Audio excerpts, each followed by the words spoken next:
We go now to Democratic Congresswoman Chrissy Houlahan of Pennsylvania. She joins us from New York this morning. Good morning, Congresswoman. I know you are one of the lawmakers looking into this near miss in terms of the attempt on the life of Donald Trump recently and the incident back in July. Did you get the answers you needed from Secret Service this past week? And first of all, thank you for having me. And yes, I'm one of 13 members, 7 Rs, 6 Ds that are looking into this particular event on July, but also the most recent one as well. Yes, we have been getting the answers that we've been asking for. We have been asking for quite a lot out of both the Secret Service as well as local law enforcement. And I believe that the answers have been largely forthcoming. If for whatever reason they're not, the good thing about this particular group is that we have subpoena authority to be able to make sure that we get the answers. It's really important that this group works bipartisanly and quickly to be able to understand what happened, to be able to make sure that it doesn't happen again, and to your conversation with Senator Rubio to make sure that we restore the faith and trust in with the American people in the institutions such as law enforcement and the Congress. Mm-hmm. Well, Congresswoman, I know the Secret Service on Friday publicly admitted some of the failures on their own part. It was a 5-page summary, but the Secret Service said agents failed to use technology to detect the attacker back in July as he flew a drone over the rally. Trump's detail had no idea police were looking for a suspicious person until shots were fired, and they never directed local police to cover a nearby rooftop.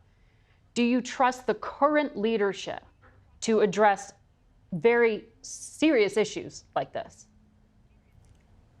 These are very, very serious issues, and they have come up in our conversations and in the briefings that we've received. And there were some enormous gaps that you've mentioned in terms of people texting information to each other rather than using the radio, in terms of people not even knowing that there were 2 command centers. There were huge gaps, and there were also some gaps, frankly, in kind of culture and people being relatively lax in the way that they communicated with one another. And all of these things have to be fixed.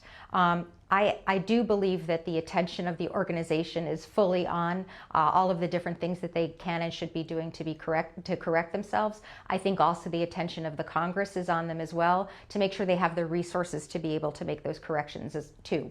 Mm-hmm. And I want to talk to you more about some of those solutions on the other side of this commercial break. If you could stay with us, Congresswoman, so we could finish our conversation. And we'll be right back with more from Congresswoman Houlahan. Stay with us.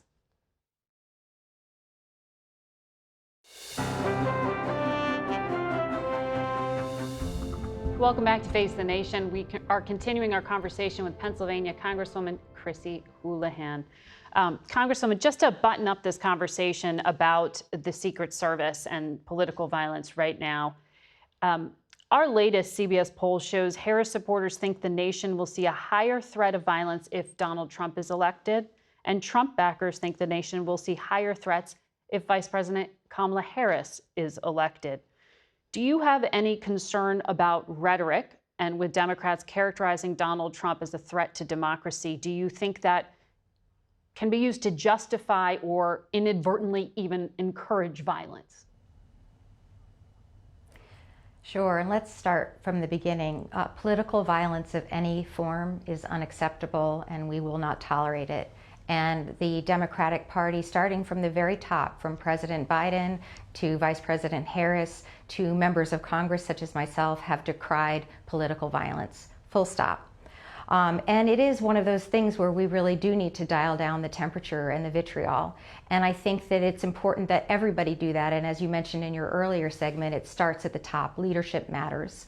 And so both sides of the aisle need to make sure that we're being thoughtful about these conversations that we're having. But important to you, about me, to know is you and I would likely not be talking had there not been the first election of President Trump. And many of the ways that he conducts himself really need to make sure that we understand that should he return to the White House, I am personally concerned that that would be a problem for our democracy. But that means that I'm working hard to make sure that I get out the vote and have the conversations to make sure that Kamala Harris is successful in her efforts to go to the White House. Mm-hmm. And you said that in this bipartisan investigation, that is a focus for you, to make sure that you have Republicans and Democrats delivering the same message.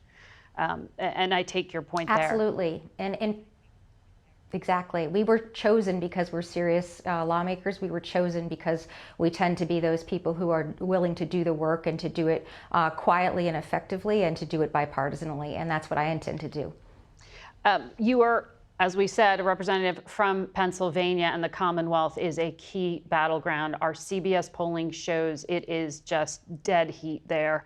But yesterday, Senator J.D. Vance was campaigning in Pennsylvania, and he said they feel extremely good about their prospects there. Do you have that kind of confidence?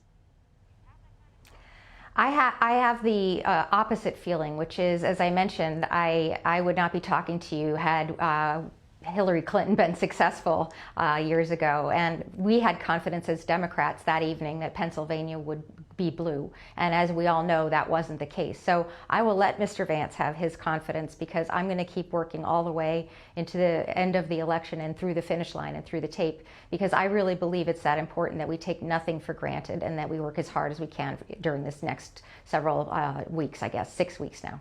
6 weeks. And, on that debate stage, I heard Vice President Harris very specifically speak to the 500,000 Polish Americans she said live in the Commonwealth of Pennsylvania. And she drew that directly to her position on Ukraine and the war there.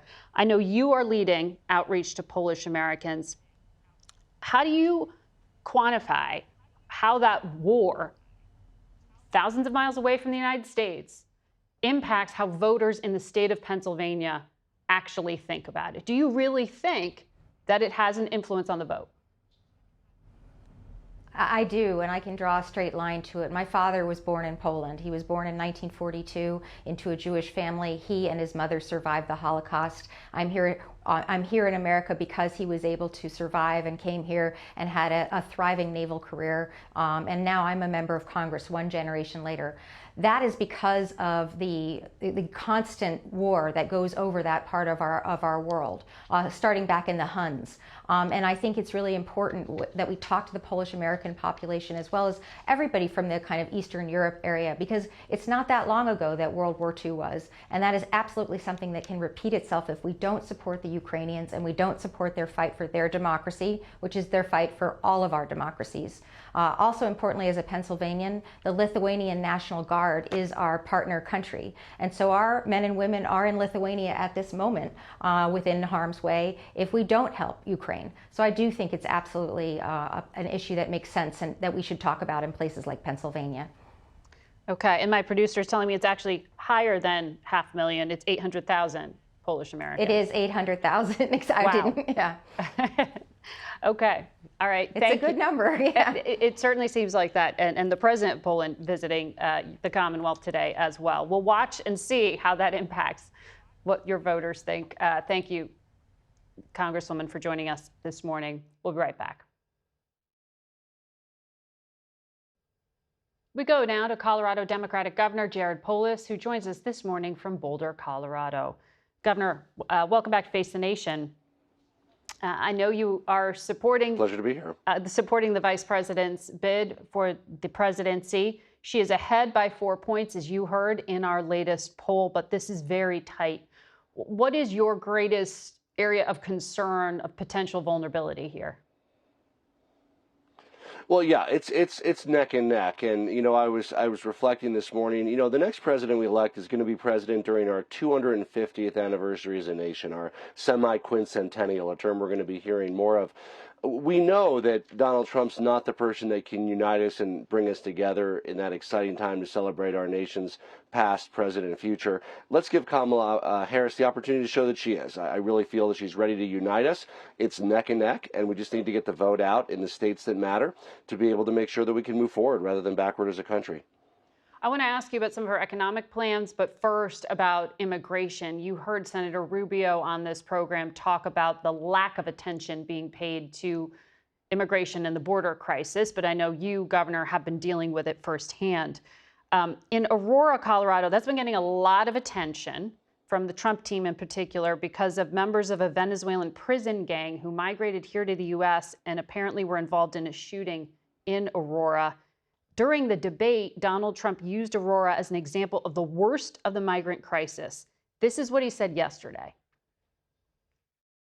Under Border Czar Harris, Venezuelan gangs have taken over entire apartment buildings in Aurora, Colorado. The governor is petrified in Colorado. He's a liberal governor. He doesn't know what to do. The guy is so scared of these guys, and maybe you can't blame him. Governor, I know local officials set up a special task force, but how do you respond to this personal attack here? Well, I went shopping in Aurora yesterday. What a lot of Americans need to know is Aurora is over 400,000 people. It's Colorado's third largest city. Violent crime is down 2 years in a row. Car thefts are down 2 years in a row. It's a wonderful city. I'm there all the time. It's really a great, diverse city, and it's growing fast. It'll probably be the number 1 or number 2 city in Colorado over the next decade or two. So it's a great city. It's safer than it's been. And look, it's like any city. Chicago, LA, mid-sized cities, Denver. Of course, there's been an issue with gangs for decades in Aurora, and I feel that we finally turned the corner. I mean, this is the difference between electing a president that skirts the law versus one who's made a career enforcing the law. I mean, Kamala Harris is somebody who stared criminal enterprises in the face, put criminals behind bars as district attorney, and she's going to take that same attitude to the White House to make America safer. But the mayor of Aurora has acknowledged a special task force was established and said they're working with the federal government. It's a regional issue. Should the Harris campaign be talking about some of these real issues and acknowledging them in a way that might help their campaign? Because really, the answer is about that failed border bill in Congress. That's usually what the Harris campaign talks about. Should they acknowledge more of these real issues? Well, first of all, I think that's a legitimate and important issue to talk about.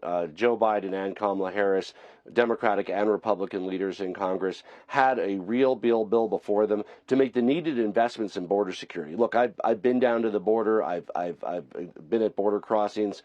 We need better border security. Kamala Harris will deliver on that because it's not a simple proposition. It requires investment, high-tech investment, fencing, scanning, more Border Patrol agents, which the bill would have funded more Border Patrol agents. So, look, I'm confident that Kamala Harris is somebody that will actually solve the border issue rather than keep it going for purely political reasons and for dividing us. We need somebody who's going to unite us, and of course that includes securing our border. Should she talk about it more?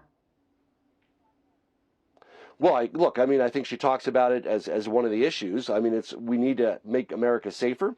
We need to secure the border. She had a plan to do that. It was blocked by Donald Trump and Republicans. So, look, I think it's a great issue for people to run on and talk about, and it's one the Democrats should have a huge advantage on because Republicans have failed time and time again to secure our border.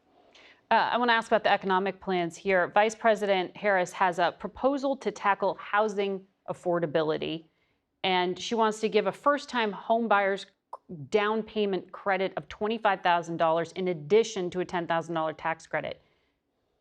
I know you see this firsthand, what the crisis looks like in Colorado. Are you concerned that this will fuel demand for homes and just push up prices rather than solving the supply issue? So that's not the whole plan, right? That's one plank of the plan. Her plan is focused on creating over 3 million new homes, reducing bureaucracy and red tape, making it easier to build homes people can afford. Yes, as part of that, we want people, when they can, to be owners instead of renters so they can build value. This is the opportunity economy she talks about, right? Renting a home, a place to live, it's important. Owning a home, building equity and wealth over time. That's what Kamala Harris believes in. So, of course, 3 million new homes, reducing bureaucracy and paperwork, making it easier to build is part of that. Helping transform renters into owners is a key thing we should do to help make America more successful. So that's how you would choose to solve it in your state as well. You think this would fix the problem? Well, again, you talked about one plank. We're engaged in very similar reforms here. We've allowed now people to build accessory dwelling units, mother-in-law flats by right. We're doing additional allowing for multifamily, more inherently affordable housing near transit. The hardest kind of homes to build, not just in Colorado, but this goes in most communities across the country, have been those $200,000-$300,000 starter homes that somebody early in their career might be able to make the down payment and afford. The average home price in the Denver metro area is now $600,000. And that's great for those who can afford it, but we need more homes that are available for purchase in that $200,000 to $300,000 range. That's what we're focused on in Colorado. We need the help nationally. Whoever saw, this takes mayors, governors, presidents, all working in the same direction towards making housing more affordable, and that's exactly what Kamala Harris's plan will do. Governor, thank you for your time this morning. We'll be back in a moment. Hezbollah responded to Israel's strikes by firing over 100 rockets deep into Israel overnight.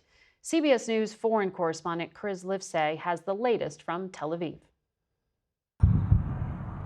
A barrage of Hezbollah rockets and drones pierced the stillness of northern Israel this morning. Israel says most were intercepted by the Iron Dome defenses, but some found their target, like this strike near Haifa, which left 3 wounded and 1 dead when a teenager lost control of his vehicle.